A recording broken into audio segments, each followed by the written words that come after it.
Today, a quick market update.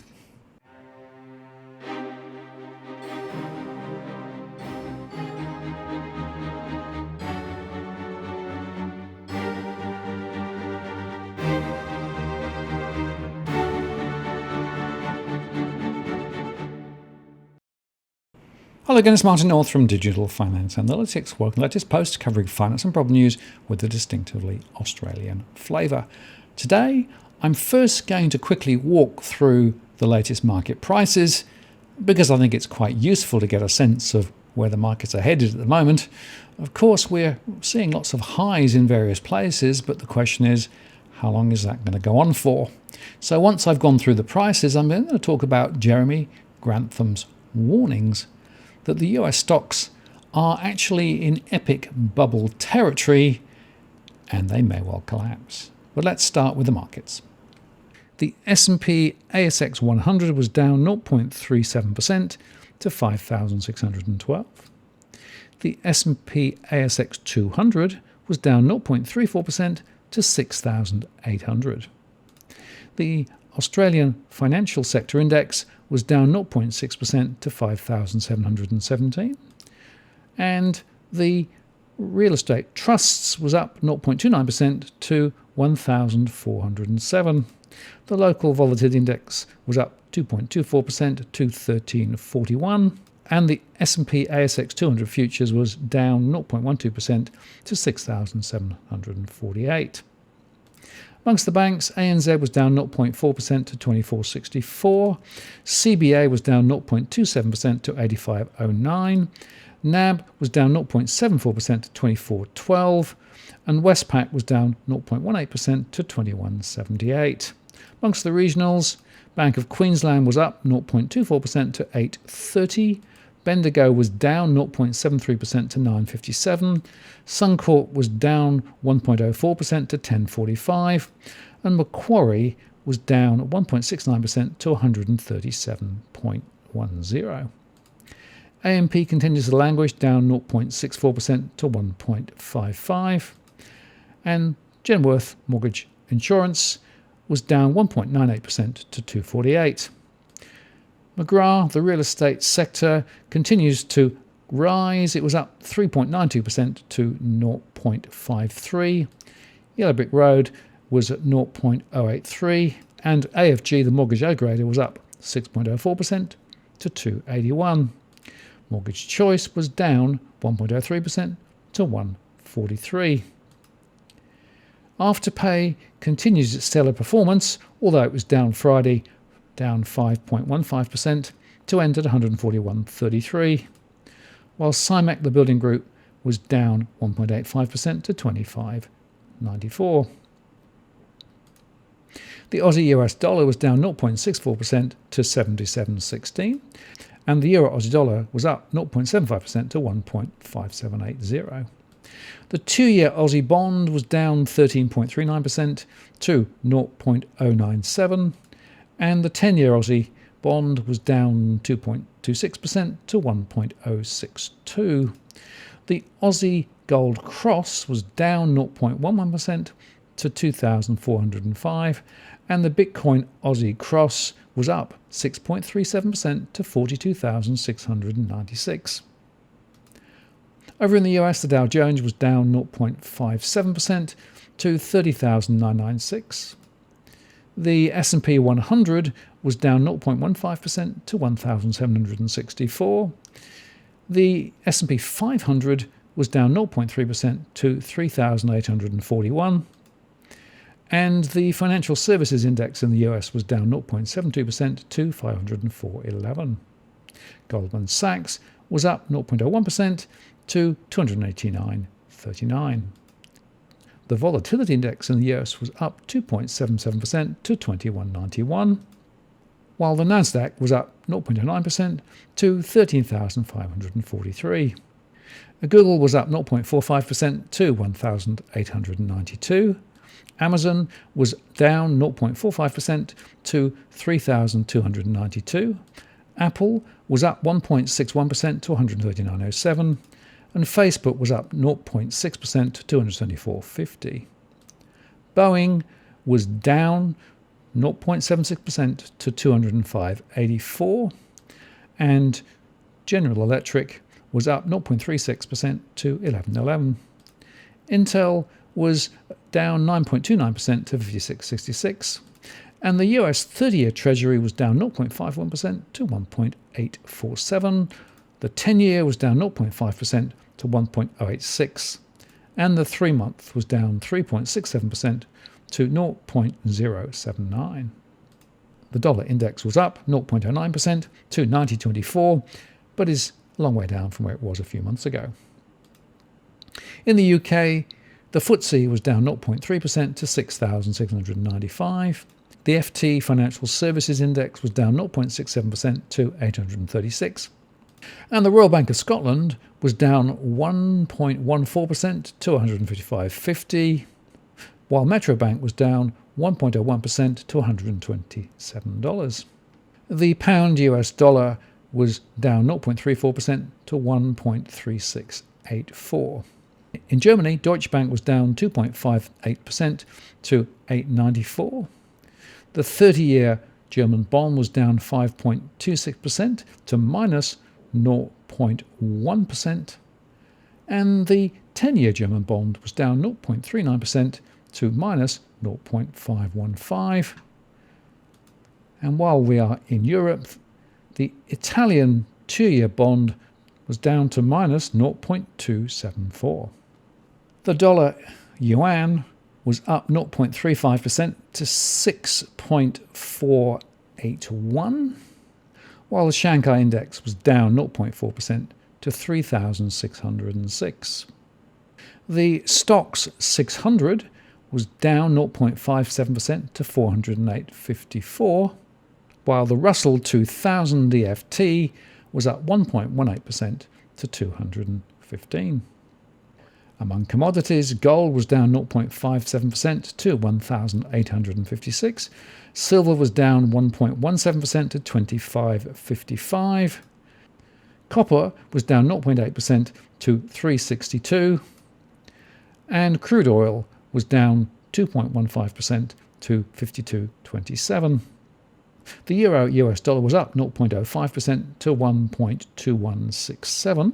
And the Nikkei Japan index was down 0.44% to 28,631.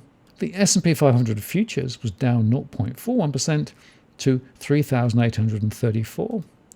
And the Nasdaq futures was down 0.3% to 13,361. And finally, in crypto land, Ethereum was up 8.51% to 1,262, while Bitcoin was up 4.41% to 32,928. So we continue to see considerable volatility amongst the cryptocurrencies. Now, let's go on to talk about Jeremy Grantham's warning, as reported in Bloomberg today. They wrote, "In the waning days of Donald Trump's presidency, Jeremy Grantham warned that US stocks were in an epic bubble. He now predicts Joe Biden's economic recovery plan will propel them to perilous new heights, followed by an inevitable crash. We will have a few weeks of extra money and a few weeks of putting your last desperate chips into the game, and then an even more spectacular bust." Grantham, the value investing legend and co-founder of Boston-based GMO, said in a Bloomberg Front Row interview. When you've reached this level of obvious super enthusiasm, the bubble has always, without exception, broken in the next few months, not in a few years. Data shows risk-taking exploded following the last round of pandemic relief checks.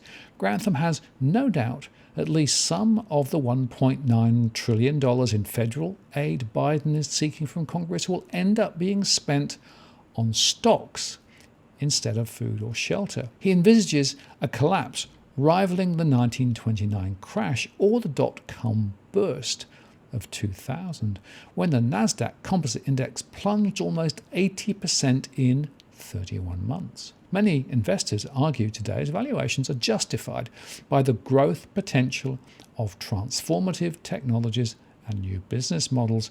Grantham, who's 82, dismisses that argument as fanciful, and he rejects the popular theory that the Federal Reserve can cushion or even reverse the next slide with bond buying that pumps more liquidity into financial markets. At the lowest rates in history, you don't have a lot in the bank to throw on the table, do you? He said. For now, however, stocks keep rising to records, and Grantham's reputation as a perma-bear who misses out on rallies only grows.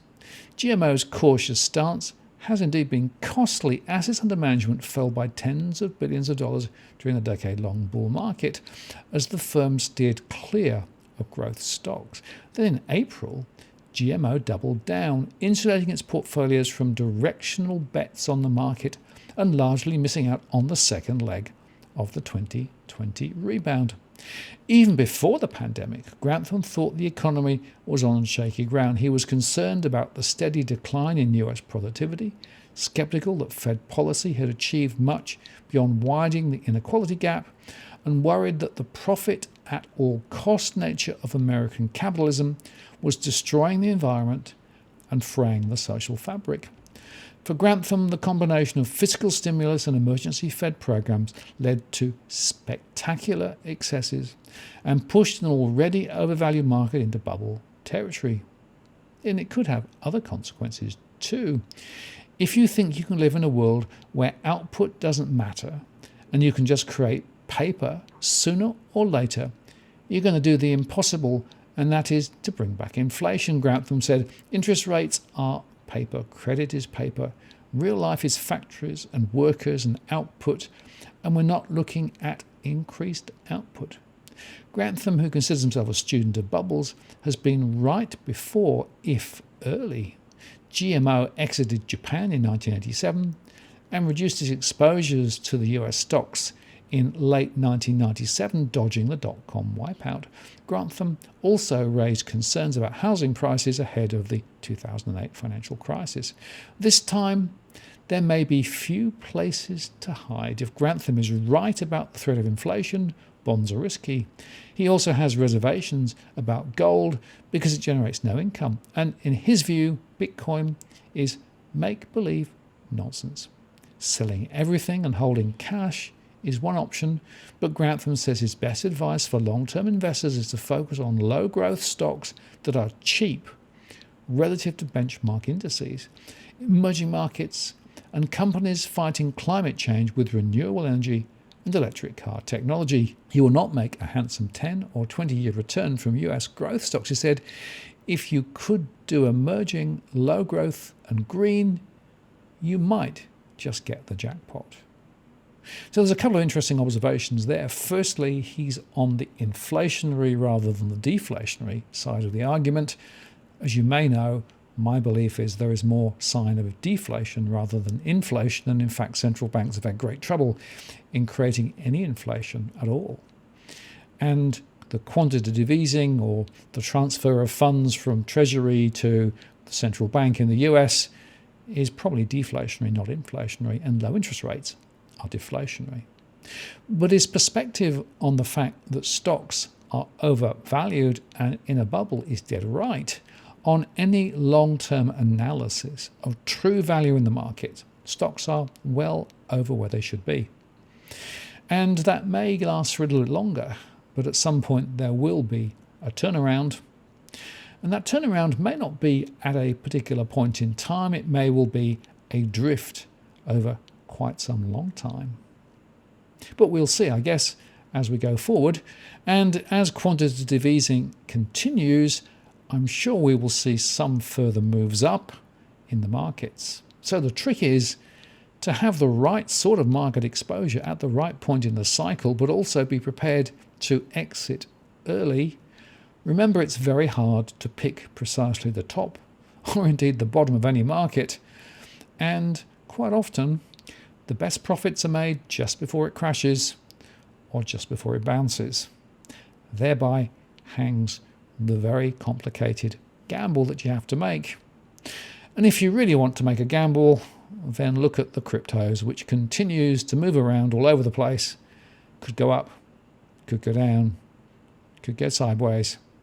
There is very little rationality in that sector of the market, but frankly, I think that's true more broadly too. And by the way, on gold and silver, remember that those markets are highly manipulated by a small number of market players.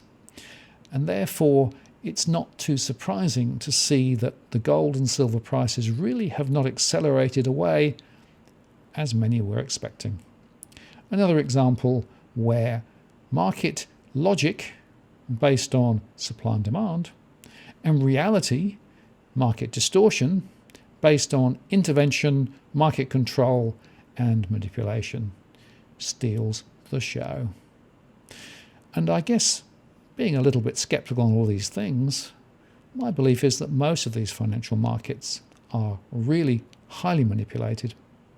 And if you are a retail investor, then you don't even get to take first dibs at market moves, because most of the exchanges around the world essentially have dark pool trading for the big players. So retail investors always come second. So this is not, in my mind, a win-win situation, and frankly, I do think Grantham has a point. I'm Martin North from Digital Finance Analytics. Many thanks for watching, and I'll see you again next time.